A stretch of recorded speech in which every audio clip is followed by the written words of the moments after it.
Olá, gente! Nesse vídeo eu gostaria de falar sobre os dias da criação. Os primeiros versículos de Gênesis. Eu falei nos vídeos passados sobre 7 razões porque o livro de Gênesis não é um mito, não é uma lenda. Hoje eu gostaria de falar sobre os dias da criação. Primeiramente, eu preciso reconhecer das dificuldades desse texto. É um dos textos mais difíceis da Bíblia. Isso devido vamos dizer, a um abismo de tempo, diria, o livro de Gênesis foi um livro escrito com uma cultura, um gênero totalmente diferente, uma cultura, língua diferente. Então há um espaço grande e com isso, reconhecendo a dificuldade, nós podemos entender as várias interpretações de colegas nessa área e desse livro, respeitando todas as suas interpretações. O que eu venho trazer nesse vídeo é uma tentativa de ajudar, de cooperar sobre isso, trazendo um estudo linguístico e exegético sobre os dias da criação. Primeiramente, antes de entrar nos dias da criação, existe muita especulação sobre entre o verso 1º e o verso 2º do livro de Gênesis. A regra de interpretação, toda regra de interpretação, é que você interprete o texto de uma forma simples. O que é interpretar o texto de uma forma simples? É que você não pode colocar no texto algo que você não está vendo. Alguns especulam que entre o verso 1 e o verso 2 tem um espaço de tempo, mas o texto não demonstra isso.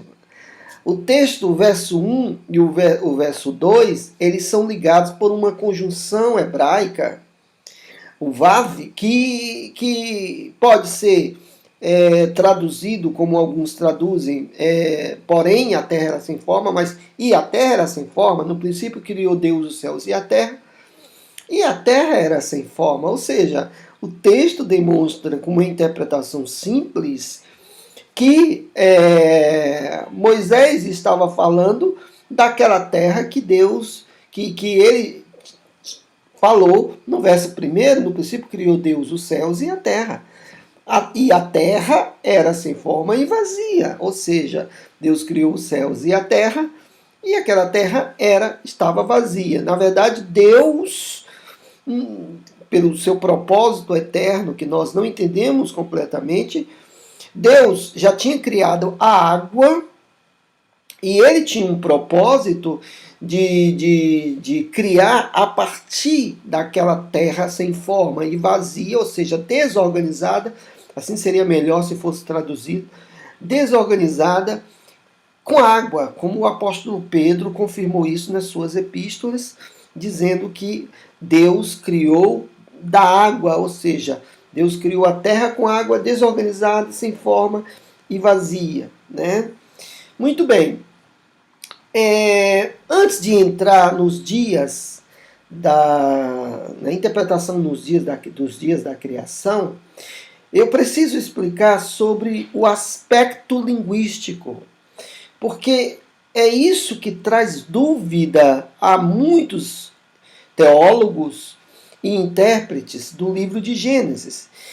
Toda literatura, nós precisamos levar em conta a interpretação, o seu texto.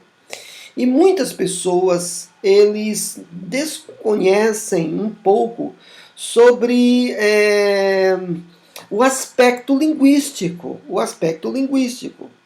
Geralmente são pessoas que dizem, olha, o livro de Gênesis é um livro mitológico, então o livro de Gênesis tem que ser interpretado, não pode ser interpretado literalmente, ou o livro de Gênesis tem que ser interpretado somente literalmente.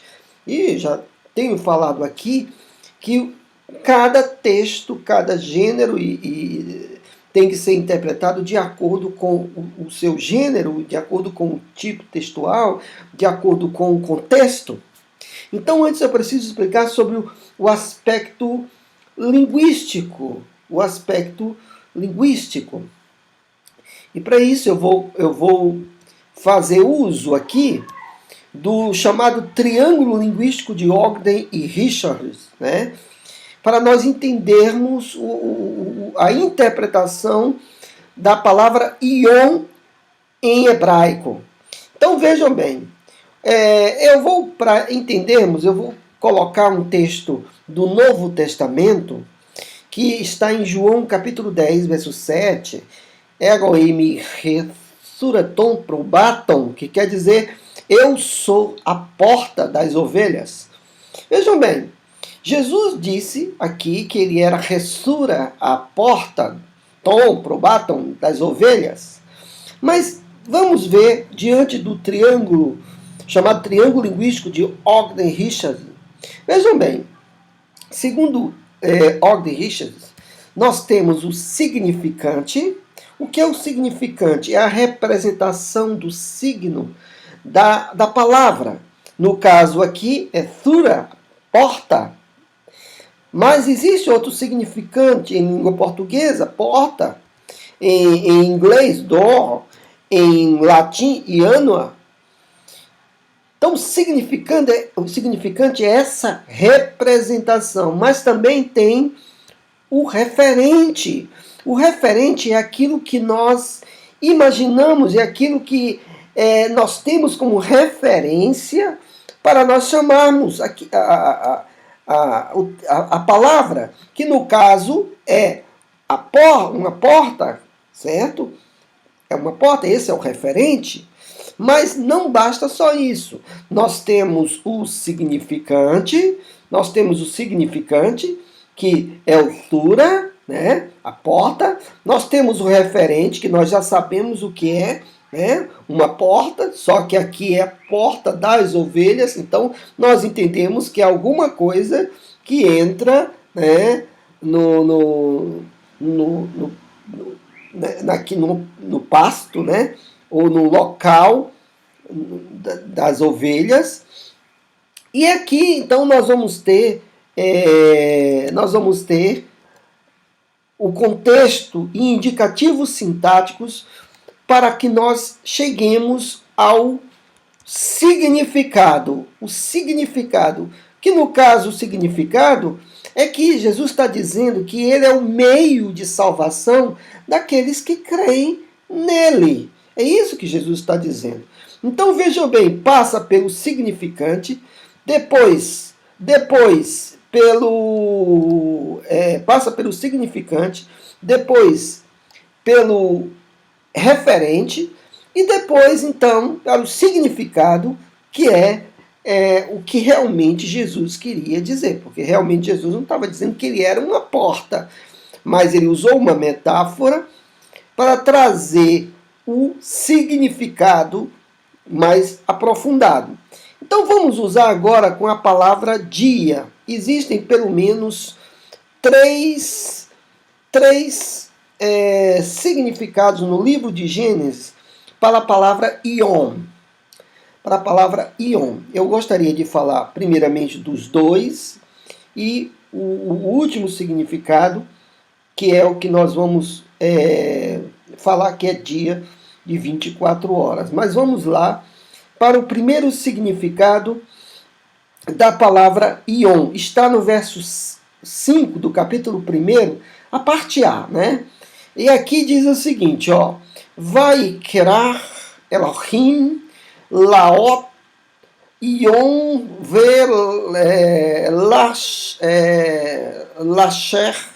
Lasherha Kra Lairla.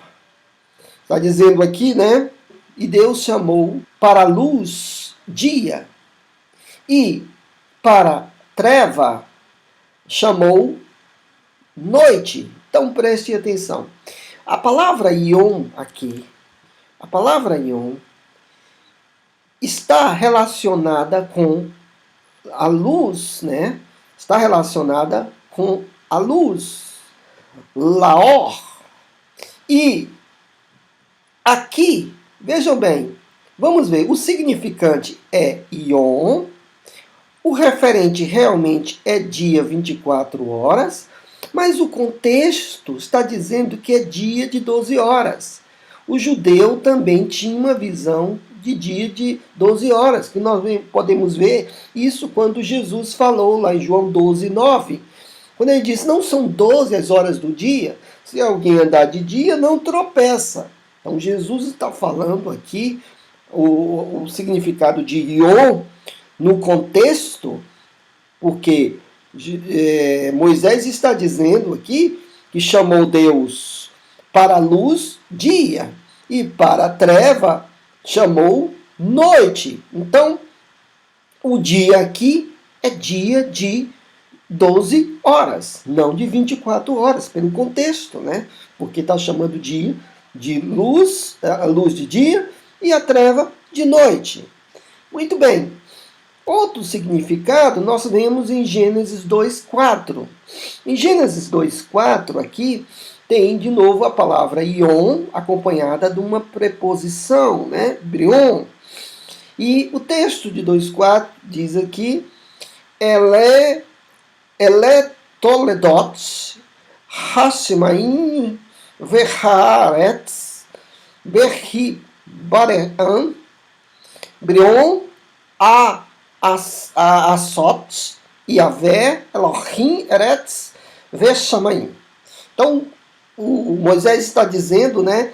Esta é a genealogia, o registro genealógico, porque Toledot quer dizer um registro genealógico, e existem vários Toledot em Gênesis, né? E quase se tornou uma palavra técnica. E aí Moisés diz aqui que aqui é o registro da criação, quando foram criados, como está aqui, Berri Bareá, o verbo bará, está no infinitivo, então dando a entender aqui como se fosse algo temporal, né, como fosse um adjunto adverbial, né? Então, esta é a genealogia, o registro genealógico, quando os céus e a terra foram criados. Aí diz aqui, Beon, né? No dia que o Senhor Deus, Yahvé Elohim, criou a terra e os céus. Então, notem aqui que Brion é usado como um adjunto adverbial de tempo. É um adjunto adverbial de tempo. No dia que o Senhor Deus criou a terra e os céus. Aqui não pode ser dia de 24 horas. O sentido aqui é dia no sentido temporal. No sentido temporal. Então, nós podemos ver que o significante é Yom, né? O referente é dia 24 horas, mas pelos indicativos sintáticos, pela preposição acompanhada, Brion, né? Pela preposição acompanhada, nós podemos perceber que é como se traduzisse quando, inclusive a tradução linguagem atualizada tem quando, não tem a palavra dia. Tem a palavra dia somente na linguagem corrigida e na corrigida fiel. Mas na atualizada não tem a palavra dia, mas no lugar da palavra dia tem quando. Porque o sentido realmente aqui é temporal. Então, dia aqui você pode traduzir dessa forma. No entanto, aqui, na segunda parte do verso 5, onde diz aqui, né, onde Moisés afirma vai ri eref, vai ri boker yom erhad. Ou seja, Moisés está dizendo, houve tarde, houve manhã. Aí ele faz um aposto, né? O primeiro dia. Vejam que aqui está acompanhado dessa expressão houve tarde, houve manhã. Então é claro que essa especificação aqui diz respeito a um dia de 24 horas, o primeiro dia. Se alguém disser que essa expressão não inclui um dia de 24 horas, está indo contra a própria descrição do texto. E é um erro gravíssimo de interpretação. Então, no caso aqui, o significante é Yom, o referente é um dia de 24 horas, sim, e pelo contexto indicativo sintáticos, nós podemos perceber que Moisés estaria falando de dia de 24 horas. De dia de 24 horas. Muito bem. Agora, vejam bem. Moisés estava falando, então, de dia de 24 horas. Quando ele fala ali, houve tarde e houve manhã. O primeiro dia, ele está falando de dia 24 horas, é claro, o contexto, a frase demonstra isso. No entanto, nós precisamos analisar algo muito interessante. Isto não significa que Deus demorou 24 horas para criar. Apesar de Moisés estar usando a descrição do dia de 24 horas, isso não significa que Deus usou 24 horas para criar, fazer essas etapas. Mas Deus tinha um propósito que Moisés registrasse essas etapas em dias de 24 horas. E vou mostrar aqui evidências por que Deus não não demorou 24 horas para criar isso, mas foi uma descrição de Moisés das etapas, um dia de 24 horas. Por quê? Primeiramente, o motivo que Deus não usou o dia de 24 horas para criar, embora que Moisés use a especificação do dia 24 horas nessas etapas, foi porque o sol e a lua não tinham sido criados quando Moisés fala a expressão houve tarde, houve manhã, o primeiro dia. O sol e a lua não tinham sido criados. Vejam o que diz o verso 14. O verso de Gênesis 14, 1:14, que diz, disse também Deus, isso no quarto dia, né? Haja luzeiros no firmamento dos céus para fazerem separação entre dia e noite. Vejam, então, né? Para fazer separação de dia e noite, porque até antes não havia. Sejam eles para sinais, para as estações e para dias e anos. E sejam para luzeiros no firmamento dos céus, para iluminar a terra, e assim se fez. Fez Deus 2 grandes luzeiros, o maior para governar o dia e o menor para governar a noite. Então, quando Moisés falou aquela frase, houve tarde e manhã, o primeiro dia, Moisés estava designando aquela etapa como se fosse o primeiro dia, que ele apenas estava mostrando que ali era um dia. Ele repete várias nas outras criações, né? Então, não havia sol, não havia lua para designar o dia, mas ali era a visão de Moisés, era Moisés, Deus inspirando Moisés para designar aquela etapa, o primeiro dia, e o dia para o judeu, de 24 horas, incluía a tarde até a outra manhã. Né? Antes disso, para nós entendermos melhor, nós precisamos entender a criação da luz. A criação da luz. Porque algumas pessoas, eles vendo a dificuldade que os corpos celestes, como Sol, estrelas, não tinham sido criados, eles afirmam que essa luz veio do espaço, essa luz veio de Deus, ou a luz veio de Deus, mas Deus estava criando as coisas materiais, estava criando tudo. Então não tinha, as estrelas não tinham sido criadas, as galáxias não tinham sido criadas, o Sol não tinha sido criado, e a visão de Moisés era da terra. No princípio criou os céus e a terra era sem forma e vazia. E nós precisamos entender o que foi essa criação da luz, né? Porque quando Deus diz haja luz, Deus estava criando a possibilidade de haver luz. Ou seja, Deus estava ordenando para que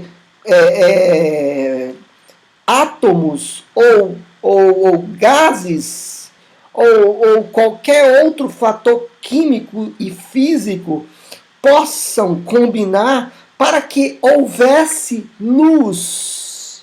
Ou seja, Deus ainda não tinha criado nenhum corpo para que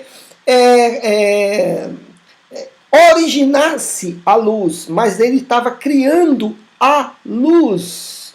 E detalhe, né?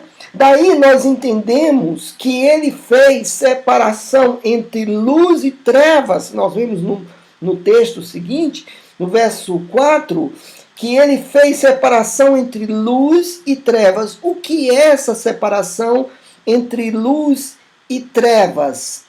Porque o texto não diz que ele fez separação entre dia e noite.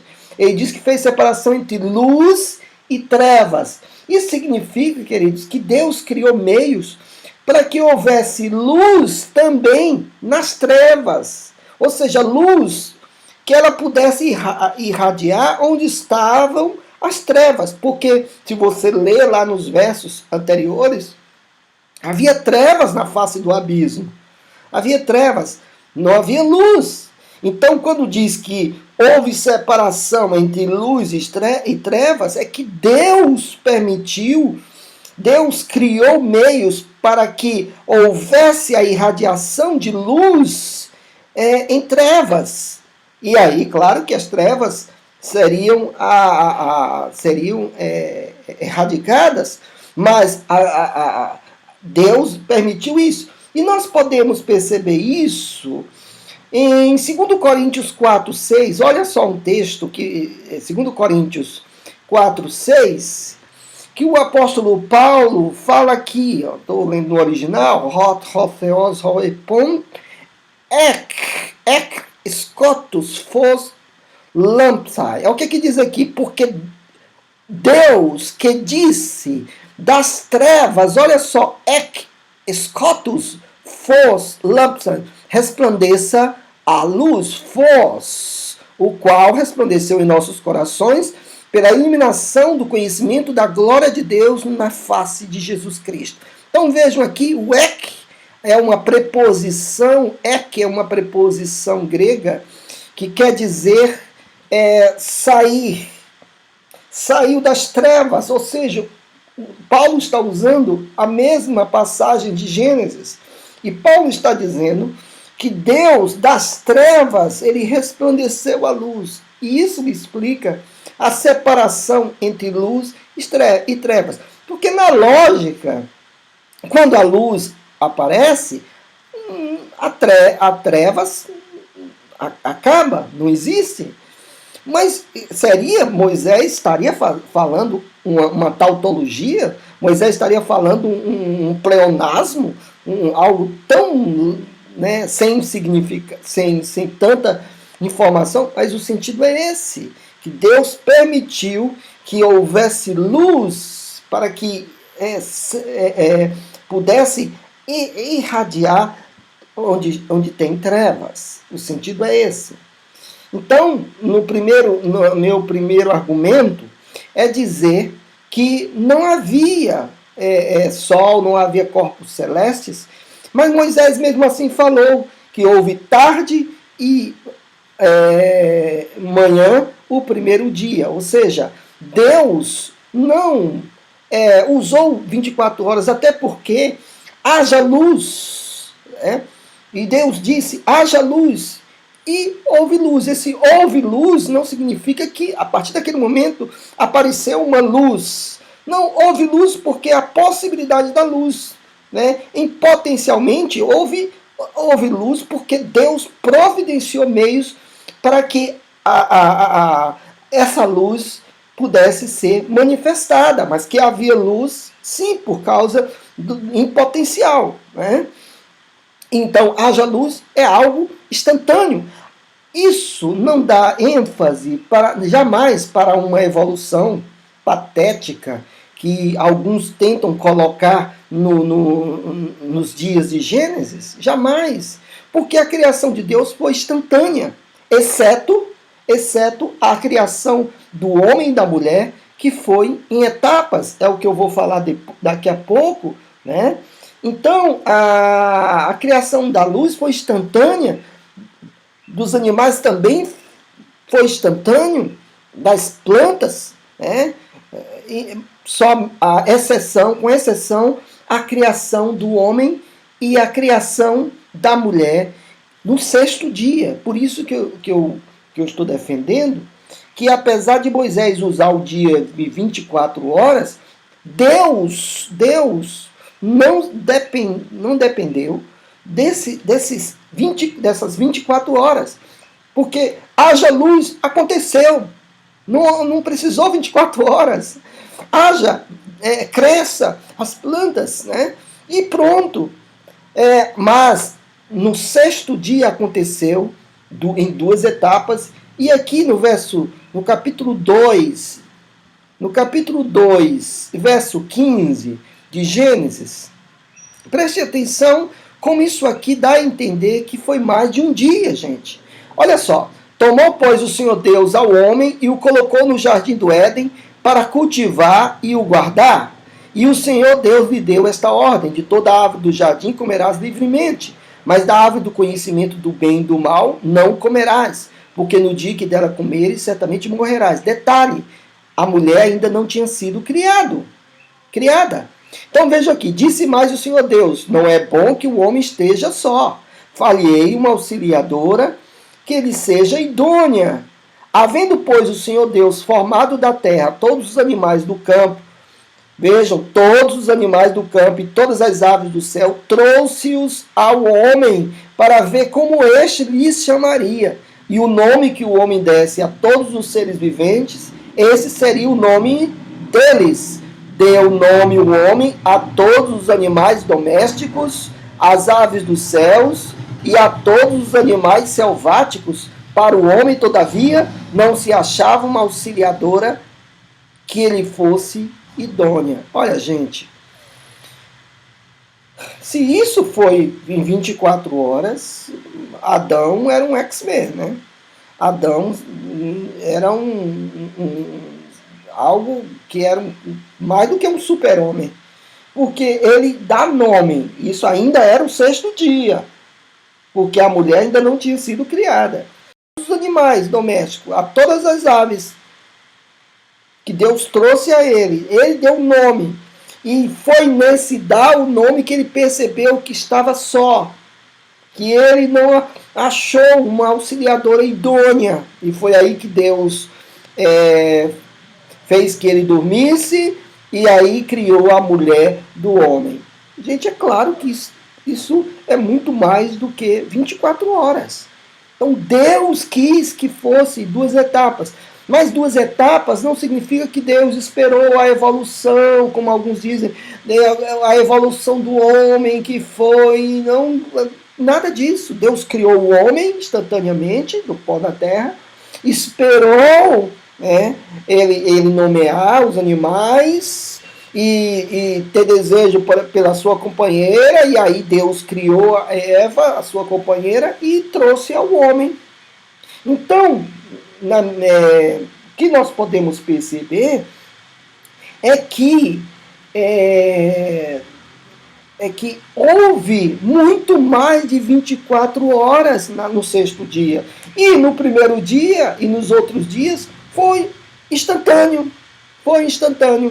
Agora, Os únicos. Por que, que nós podemos perguntar por que, que Deus queria, então, que Moisés registrasse essas etapas em um dia de 24 horas? Por que, que Deus quis assim? Vejam, porque Deus queria levar o povo de Israel para o ápice desse dia, que era o sétimo dia, a adoração ao Senhor. Nós podemos perceber isso porque os únicos dias que tem artigo em hebraico é o sexto dia e o sétimo dia. Vamos ver isso aqui, que diz aqui, né? Vai Erev, vai Boker Yom Hashish. E diz, houve tarde e houve manhã, o sexto dia. Vejam que tem o artigo hebraico aqui, e é o único lugar que tem artigo, é no sexto dia. E aqui também, vejam aqui, ó, vai Kuru Hashmaim Veharetz Vekal Sevaam, que diz assim, e tendo terminado os céus e a terra e todo o seu exército, e o Senhor terminou no sétimo Bayom HaShivi, no sétimo dia, né? Vejam que também tem artigo aqui também, ó, Bayom HaShivi. Então, notem que os únicos dias que tem artigo é no sexto dia e no sétimo dia. Por que Moisés fez isso? Deus tinha um propósito para mostrar o ápice. Deus tinha um propósito exatamente por causa do mandamento lá em Êxodo 20, verso 10. Olha só, mas o sétimo dia é o sábado do Senhor teu Deus. Não farás nenhum trabalho, nem tu, nem teu filho, nem a tua filha, nem teu servo, nem tua serva, nem o teu animal. Aí em verso 11, porque em 6 dias fez o Senhor os céus e a terra, o mar e tudo que neles há, e ao sétimo dia descansou. Por isso o Senhor abençoou o dia de sábado e o santificou. Ou seja, Deus tinha um propósito de mostrar a criação através do dia de 24 horas, que Moisés registrasse essas etapas como dia de 24 horas, porque ele queria mostrar o mandamento do sábado. O que Deus estava mostrando aqui é o ápice da criação. O ápice da criação é o homem, e o ápice de tudo é Deus no sétimo dia. Ou seja, Deus, o homem é o ápice dessa criação e Deus é o ápice de tudo. Deus está acima de tudo. Ou seja, o homem está acima das coisas e dos animais e Deus está acima de tudo. São os únicos lugares que tem o artigo hebraico. Bem, queridos, eu gostaria de cooperar falando desse estudo, esse pequeno estudo, e espero que Deus nos abençoe e nos traga o entendimento.